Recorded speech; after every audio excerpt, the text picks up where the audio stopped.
Biomecánica y anatomía de erradicador de Lego.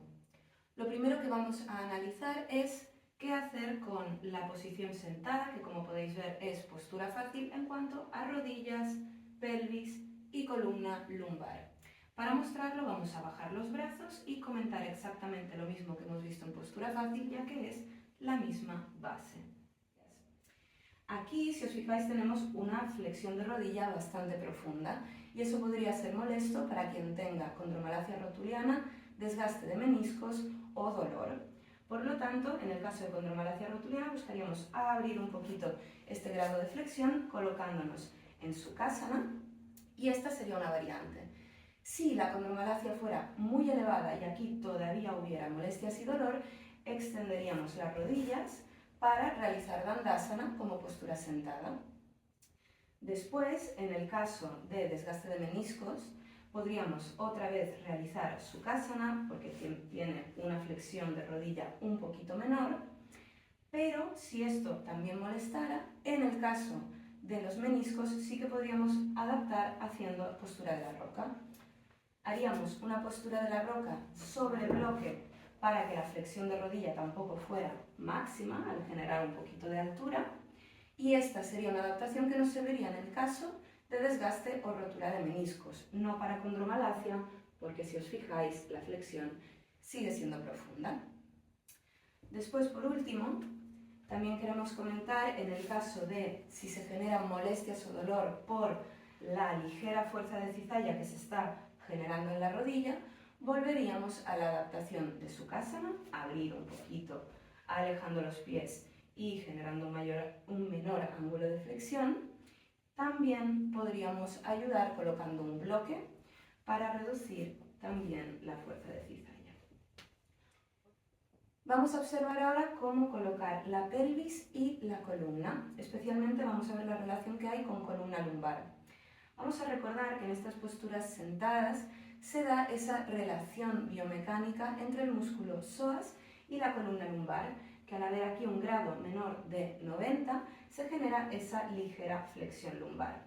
Para evitarla, para que no sea exagerada, vamos a poner la columna en extensión axial, que recordamos que es ese gesto en el que crecemos, la columna se elonga, pero seguimos manteniendo la curvatura neutra a nivel lumbar, la curvatura torácica y la cervical neutra. En todo ello, vamos a también prestar atención a cómo está situada la pelvis para evitar caer en esa tendencia de retroversión. Así que siempre que sea necesario, indicaremos una anteversión pélvica para llegar a esa neutralidad, minimizando así la flexión lumbar. También tenemos que tener en cuenta que el apoyo, la base de la postura, tienen que ser los isquiones, porque si no podríamos caer en la tendencia de ir hacia atrás y llevar el peso al sacro, gesto que está relacionado con una retroversión pélvica y con flexión lumbar. Pero podría darse el caso de que una persona se encontrara en esta postura con las rodillas muy arriba y eso sería un indicador de falta de movilidad y de tensión en la cadena posterior, la zona de las caderas, y eso lo podríamos solucionar colocando un bloque. ¿Por qué? Porque todo esto tiene que ver con la relación del psoas con la columna lumbar.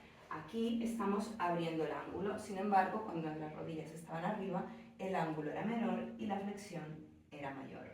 Así que, una vez colocado el bloque, seguiríamos con los mismos pasos de antes. Extensión axial, la pelvis neutra y seguiríamos con el asiento, con la base de la postura, sobre los isquiones. También vamos a tener en cuenta que para mantener esa columna erguida y las curvaturas neutras no queremos realizar una retroversión pélvica o una rectificación a nivel lumbar. Y lo comentamos porque es muy habitual que se dé esa indicación para seguir ese ideal de columna recta que hemos visto que no es lo más eficiente. Y vamos a ver también la implicación que tiene la activación del core, de la musculatura del centro del cuerpo, ya que activar esa musculatura profunda, en especial el transverso profundo del abdomen, ayudará a estabilizar la columna, especialmente la zona lumbar. Ahora, por ejemplo, si María desactiva por completo su musculatura del centro, entra en su tendencia de una mayor anteversión porque tiene hiperlordosis. Si en cambio ahora vuelve a activar el core, os fijáis que la columna va a un estado más centrado, está erguida y al mismo tiempo está estabilizando toda la zona media del cuerpo, haciendo que largos periodos en esta postura sean más cómodos.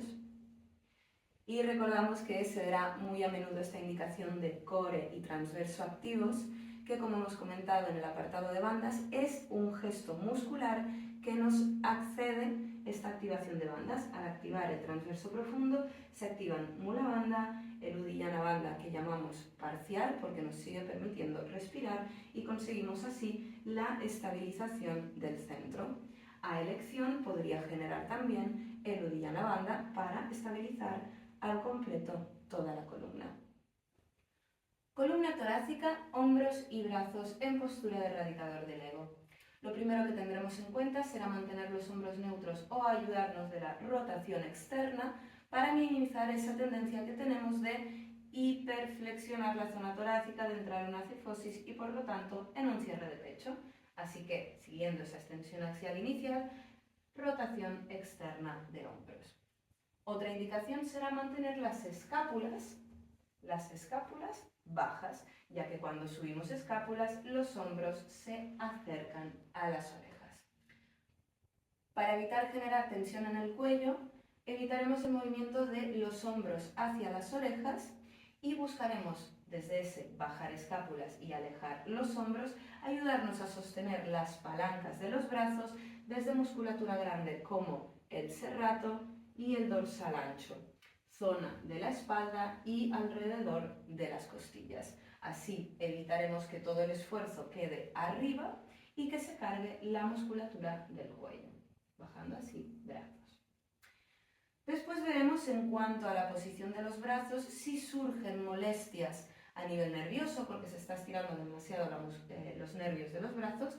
La primera indicación sería colocar los dedos en el centro de la mano, ya que se indica llevarlos al montículo y esto estira mucho. Si con esta adaptación todavía notamos mucha tensión, se podría flexionar un poquito los codos, reduciendo así el grado de estiramiento nervioso. Y en cuanto a brazos, si vuelves a extender por favor, vemos que aquí a María no le sucede que se le extienda además el codo por hiperlaxitud, por lo tanto ya no tendría que modificar. Pero cuando yo realizo esta postura, por ejemplo, y podría pasarle a muchas personas, el codo entra en un grado de extensión exagerado y aquí la adaptación sería observar y microflexionar el codo. En el caso de encontrarnos con hipercifosis o mucha tensión en la espalda alta, se puede dar esta situación en la que se flexiona además la columna torácica. ¿Y qué sucede aquí? Que estamos sosteniendo estas palancas de los brazos y si la columna se flexiona además, habrá la tendencia a que siga sucediendo por el gran peso de las palancas. Por lo tanto, aquí vamos a recordar que esto sucede siempre que no haya la movilidad de llegar hasta la línea de las orejas. Pero es que esta es una movilidad que no suele estar disponible para quien sufre de hipercifosis. Por lo tanto, cuando encontremos personas atrapadas en este punto, las adaptaciones serán reducir las palancas. Primera adaptación será flexionar los codos para dividir la palanca en dos y por lo tanto desde aquí acceder a la extensión de columna buscando extensión torácica. Siguiente adaptación, si nos encontramos en esta posición a causa de la hipercifosis, sería reducir la palanca abriendo el ángulo. Es decir, reduciríamos un poquito esa flexión de hombros y buscaríamos desde ahí la apertura de pecho que nos conecta con la extensión torácica. Por último, si aquí tenemos dificultades, recordamos que podemos ayudarnos en todo este gesto de extensión y de apertura de pecho con un bloque. Cuando colocamos un bloque debajo de la pelvis, nos ayudamos a conectar con esa pelvis neutra, con esa extensión axial, lo cual nos ayuda a extender también la columna torácica, recordando que aquí podríamos seguir ayudándonos de la flexión de codos o de la adaptación de abrir un poquito el ángulo. Hasta ahora hemos visto qué hacer mientras mantenemos la postura, pero el gesto final del radicador del ego implica una flexión mayor de hombros y también una aducción, se están acercando. Ahí es donde se entrelazan los pulgares y se extienden el resto de dedos. ¿Qué podríamos modificar aquí? Pues lo primero sería, si nos encontramos con personas que tienen una lesión de hombro o dolor en el momento de compresión articular, lo primero sería abrir un poquito el espacio. Tenemos que permitir que haya más espacio en la articulación para evitar así el dolor por compresión. Otra cosa que es muy importante en este momento, ya sea con la adaptación de separar brazos o entrelazando los pulgares, será que subamos desde el movimiento sostenido por la musculatura grande, serrato y dorsal ancho, y no solamente el trapecio y el elevador de escápula, lo cual nos llevaría a una mayor compresión, menor espacio y hombros demasiado cerca de las orejas. Por último, comentamos en relación a la columna cervical. Y es que a veces encontramos indicaciones como por ejemplo la de mantener el cuello estirado y bloqueado. Algo que no queda muy claro, pero que sugiere bastante tensión o invita a ese yalandara forzado. Por lo tanto, aquí la adaptación es la de mantener la columna cervical neutra. Otra cosa que tendremos en cuenta es si se presenta dolor mientras se realiza la postura a nivel de columna cervical. Si duelen mucho las cervicales, las adaptaciones serán las propuestas anteriormente. Reducir la palanca flexionando codos o reduciendo un poquito la flexión, no subiendo tanto las manos. Si se diera el caso de que una persona en el momento de realizar el radicador del ego tiene mucho dolor, la adaptación sería bajar los brazos y seguir practicando la respiración de fuego, ojos cerrados y visualizar la postura. Eso en el caso de que el dolor sea muy limitante y no tenga sentido sostenerlo, empeorando la situación a nivel físico. Pranayamas, respiración de fuego. Con las siguientes patologías veremos cómo tendremos que modificar la respiración de fuego. Las que podrían verse afectadas por este tipo de respiración son la tensión arterial alta, las cardiopatías, la diabetes, la hipercolesterolemia, los vértigos, el glaucoma, el EPOC, la menstruación, la hipertonía del suelo pélvico y la ansiedad. En cada uno de estos casos podríamos adaptar de las siguientes maneras. La primera sería, en vez de realizar un bombeo muy intenso con una contracción abdominal fuerte, pasaríamos a realizar ese bombeo de una manera mucho más suave con una contracción ligera.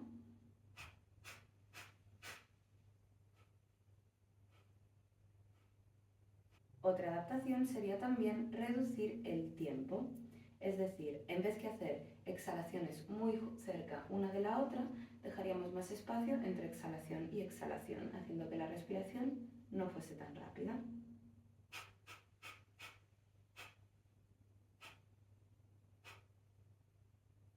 También podríamos juntar estas dos adaptaciones, es decir, realizar una respiración de fuego con un bombeo suave sin contraer de manera exagerada la zona abdominal, al igual que dejando más tiempo entre exhalaciones.